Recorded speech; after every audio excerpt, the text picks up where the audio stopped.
제4작업을 풀어보겠습니다. 제4작업은 제1작업의 시트를 이용해서 아래 보이는 이렇게 출력 형태와 같은 차트를 만들라고 하는 문제입니다.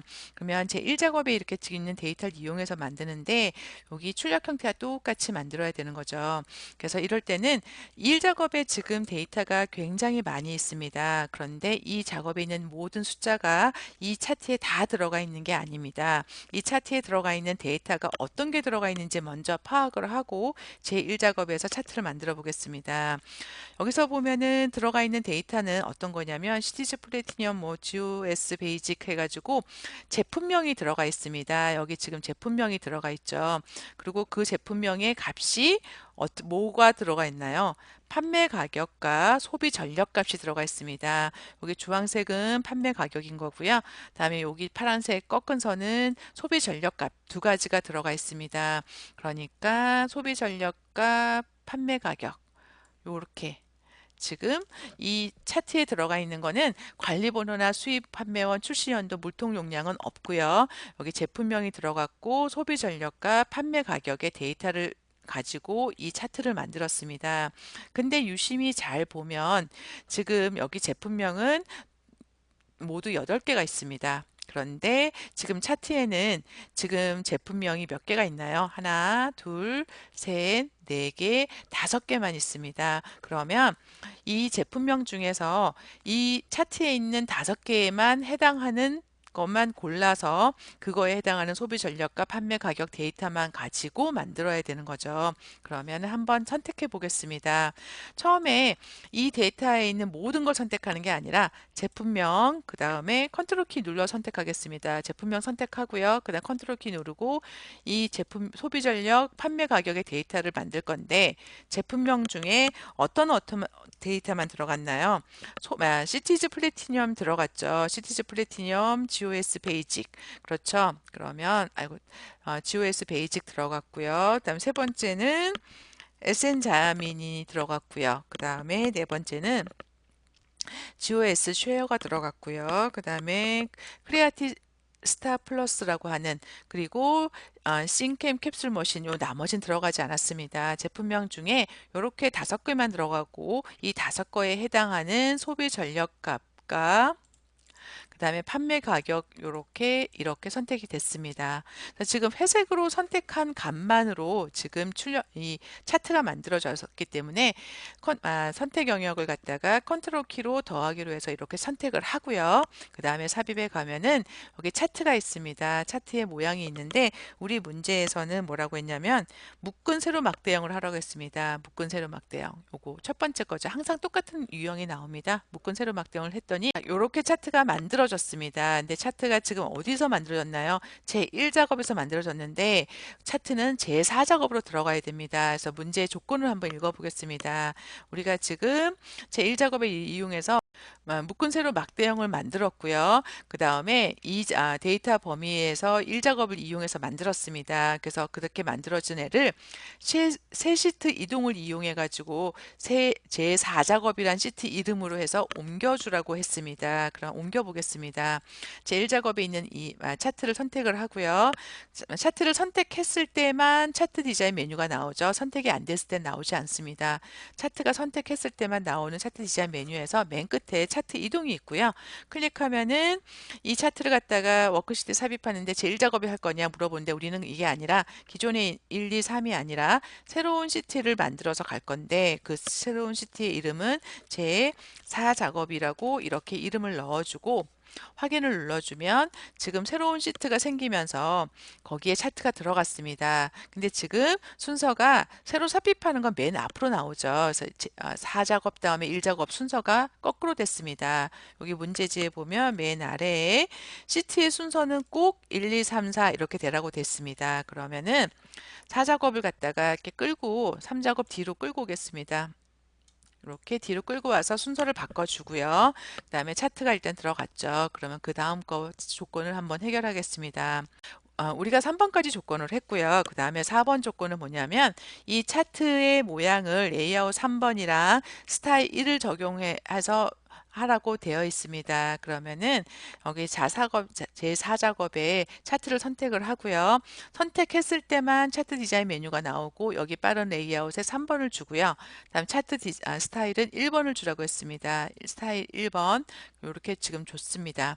두 가지를 줬고요. 그러고 나서 차트 전체 영역에 들어가는 글꼴은 굴림에 11을 주라고 했고 차트에 채우기는 질감 파란 박엽지 여기 지금 파란 박엽지 여길 말하는 거죠. 그다음에 그림 영역은 흰색을 주라고 했습니다. 그림 영역은 어디냐면은 여기 흰색 부분 여기가 그림 영역이죠. 이 영역에 대한 서식 지정을 해보겠습니다. 일단 차트 전체를 선택하고요. 홈에 가가지고 글꼴을 굴림에 11포인트를 주라고 했습니다. 굴림에 11포인트를 주고요. 그 다음에 여기 지금 차트의 바깥쪽이죠. 차트의 바깥쪽. 전체를 색깔을 채우는 건 차트를 선택을 하면 차트 디자인도 나오지만 서식 메뉴도 나옵니다. 여기서 여기 차트를 도형 채우기라고 그러니까 도형이라고 생각하고 거기 채우는 색깔을 갖다가 질감에 들어가면 여기 파란 박엽지가 있습니다. 그래서 차트에 어떤 바탕을 칠해주고요. 그런 다음에 그림 영역은 어딘가요? 가운데죠. 요 가운데 아무 데를 클릭하면 그림 영역이 잡혔고 그림 영역은 채우기를 흰색으로 넣어주면 지금 여기 영역 서식이 다 완성이 됐습니다. 그리고 나서 6번에서는 차트 제목을 만들어 주라고 했습니다. 이렇게 만들어 주라고 하는 건데 이렇게 내용도 차트 제목도 내용을 타자 쳐주고요. 그 다음에 굴림에 굵게 20포인트를 주고 다음에 흰색으로 채우고 그 다음에 테두리를 주라고 되어 있습니다. 요거 한번 해볼게요. 자, 지금은 차트 제목이라고 나오죠. 여기 이렇게 블럭 잡아가지고 내용을 치겠습니다. 이렇게 제목을 입력을 하고요. 그 다음에 제목을 선택해 가지고 제목에다가 글꼴 지정을 하겠습니다. 홈에 가가지고요. 굴림체는 맞고 그 다음에 20포인트를 주고요. 그 다음에 굵게를 주겠습니다. 그리고 이 제목 박스에 여기 서식으로 들어가 가지고 채우기 색상은 흰색 의 배경 1이라고 지금 나오죠. 요걸로 주고요. 그다음에 테두리를 갖다가 검정으로 주겠습니다. 뭐 색깔 지정은 없으니까 테두리 마음대로 주면 되겠죠. 그래서 테두리까지 주고 그러면 제목이 지금 완성이 됐습니다. 그러면 7번으로 넘어갈게요. 7번에서는 뭐라고 되어 있냐면 소비 전력 계열 차트의 종류를 갖다가 표식이 있는 꺾은 선형으로 요렇게 바꿔주고 보조축을 주라고 했습니다. 그래서 보면은 이렇게 꺾은 선형의 으로 바꿔준 다음에 보조축은 뭐냐면 여기에 있는 게 보조축입니다. 지금 만들어 온 차트를 보면 이 Y축을 기준으로 해서 판매 가격이랑 소비 전력의 값이 있다 보니까 소비 전력의 값은 너무 숫자가 적고요. 판매 가격은 숫자가 크다 보니까 판매 가격은 가격의 변화가 비교가 되죠. 높은 애, 낮은 애 이렇게 비교가 되는데 소비 전력은 지금 숫자가 너무 적다 보니까 바닥에 다 붙어서 소비 전력의 그 어떤 값의 변화를 전혀 감지할 수가 없습니다. 그렇기 때문에 이 소비 전력만을 위한 적은 숫자의 보조축을 만들어 주면 그러면 소비 전력의 값의 변화도 이렇게 눈에 보일 수가 있는 거죠. 그거를 이제 여기서 표시기는 꺾은 선형으로 바꿔주고 보조축을 주라고 하는 겁니다. 그래서 이걸 먼저 해보겠습니다. 딱 차트로 와가지고요. 차트에서 마우스 오른쪽을 클릭하면 차트 종류 변경이 있습니다. 지금은 묶은 세로 막대형 한 가지 모양으로 되어 있는데 지금 혼합형으로 바꿔야 되겠죠. 그래서 차트 종류 변경에 들어오면은 이제 모양이 여러 가지가 있는데 우리는 한 가지가 아니라 하나는 막대, 하나는 꺾은 선형으로 그래서 혼합을 선택해 주면 판매 가격은 묶은 세로 막대형이고요. 그 다음에 소비 전력은 뭐죠? 표식이 있는 꺾은 선형으로 만들어주고 그러고 나서 지금도 아직 붙어 있죠. 여기 보조축을 체크해 주는 순간, 보조축을 넣어 주는 순간 이 소비 전력만을 위한 보조축이 생기니까 값의 변화가 이렇게 확 눈에 들어오게 됩니다. 그래서 확인을 눌러주면 이렇게 차트가 만들어졌고요. 그 다음 조건을 보겠습니다. 계열에 있어서 출력탄을 참조해 가지고 표식이 뭐죠? 요거죠. 그냥 이 표식을 갖다가 네모 모양으로 크기 10으로 만들고 그다음에 레이블 값을 표시하라고 했습니다. 그래서 레이블 값은 어떤 거냐면 요거죠. 여기 이 판매 가격의 값을 이렇게 레이블이 나오게끔 하라고 했습니다. 두 가지 한번 해보겠습니다. 일단 표식을 선택을 하고요. 이 표식을 선택하는 순간 모든 표식이 선택됐고요. 마우스 오른쪽으로 데이터 계열 서식으로 들어가게 되면 이 표식에 대한 여기 서식이 나왔습니다. 그래서 이 세 가지 중에 여기 첫 번째 채우기에 있습니다. 이 채우기 위치에 가면 표식이 있고요. 표식에서 클릭하면 표식 옵션이 있습니다. 여기에서 기본으로 제공하는 모양으로 하는데 네모 모양이고 크기는 10만큼 주라고 했습니다. 이렇게 해서 지금 문제에서 요구하는 대로 바꿔줬고요. 그 다음에 이제 서식 끝났으면 X하고 닫아 놓을게요. 그 다음에 지니오 S 베이직에 어떤 그 레이블 값을 나오게 하라고 했습니다. 그러면은 이 막대를 갖다가 한 번 클릭하면 모든 막대가 선택됐고요. 그 다음에 한 번 더 클릭. 그러면 두 번 클릭을 하게 되면 클릭하는 그 하나의 막대만 선택됐습니다. 왜냐하면 모든 레이블 값이 나오면 안 되고 요 베이직에 해당하는 것만 나와야 되니까 그러니까 한 번 클릭하면 모두가 선택되고 한 번 더 클릭하면 하나만 선택이 됩니다. 그래서 마우스 오른쪽 클릭해왔고요. 데이터 레이블 추가를 누른 순간 이렇게 금액이 나왔습니다. 위치가 혹시 이 자리에 안 나오고 뭐 가운데로 가거나 그럴 때는 이 레이블 값에서 마우스 오른쪽으로 레이블 서식으로 들어가게 되면 여기 레이블 위치가 나옵니다. 지금은 바깥쪽 끝에 있는데 뭐 가운데로 갈 수도 있고요. 이렇게 안쪽 끝에 갈 수도 있고 지금 바깥쪽 끝으로 해야 되겠죠. 이렇게 이걸로 만약에 바꿔주시면 되겠습니다. 그러고 이제 다른 조건을 한번 해보겠습니다.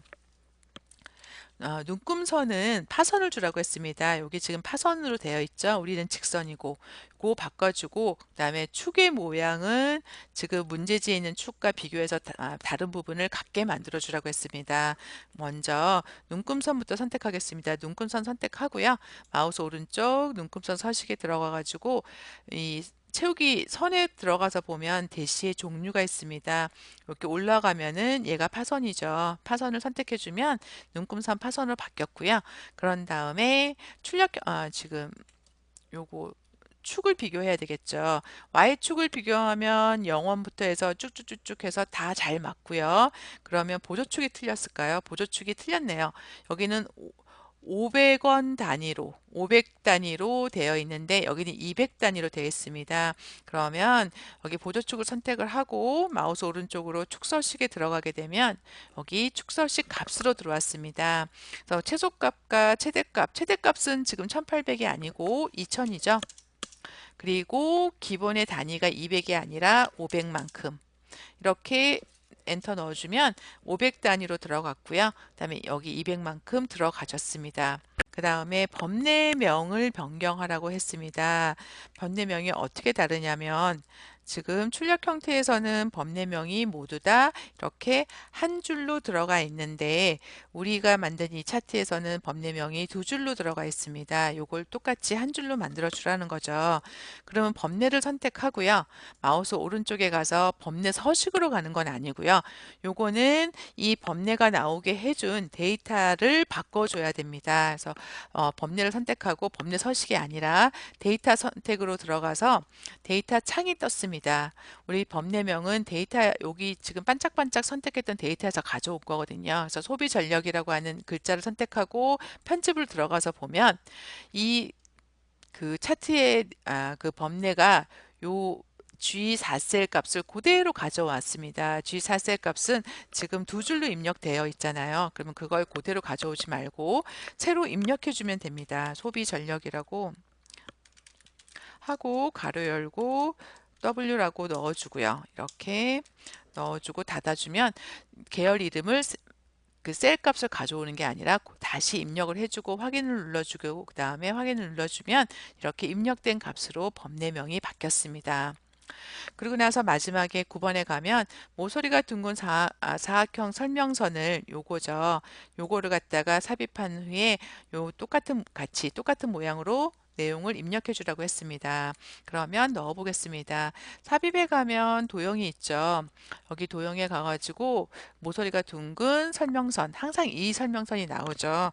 선택해 가지고 위치를 비슷하게 넣어 줘야 됩니다. 여기 위치가 여기 요 정도가 되겠죠. 위치를 비슷하게 이렇게 넣어주고요. 그리고 이 노란색 조절점을 당겨가지고 그림처럼 비슷하게 만들어 주겠습니다. 이렇게 만들어 주고요. 그런 다음에 도형이 선택되어 있을 때 글씨를 치겠습니다. 초,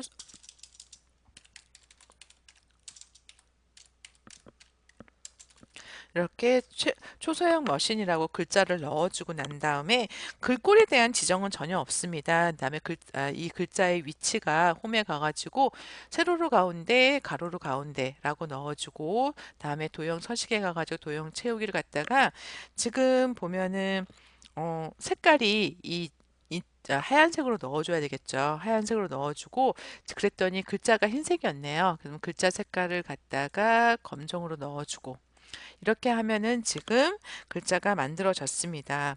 이렇게 해주고 그러면은 이제 나머지는 문제에서 보면 그리고 10번의 마지막 사항은 출력 형태와 맞게 출력 형태와 맞게 하라고 했습니다. 좀 달라진 건 뭔가요? 이게 지금 막대기의 넓이가 조금 다르죠. 그리고 눈금선의 색깔이 좀 다르네요. 더 진하게 되어 있으니까 바꿔주겠습니다. 눈금선 선택하고요. 눈금선 서식에 가가지고 지금 색상이 너무 연한 색으로 되어 있는데 조금 진한 색으로 바꿔줬습니다. 그리고 그 다음에 이번에는 이 막대를 선택을 하고요. 막대의 넓이를 조절하겠습니다. 서식에 들어오면은 간격 넓이가 있습니다. 요걸 갖다가 조금 줄여주면 이렇게 더 넓어졌죠. 너무 많이 넓어졌나? 그러면 조금 줄여가지고 비슷하게 만들어주고 이제 이렇게 하면 지금 출력 형태와 거의 비슷하게 됐습니다. 그럼 제4 작업도 완성을 했습니다.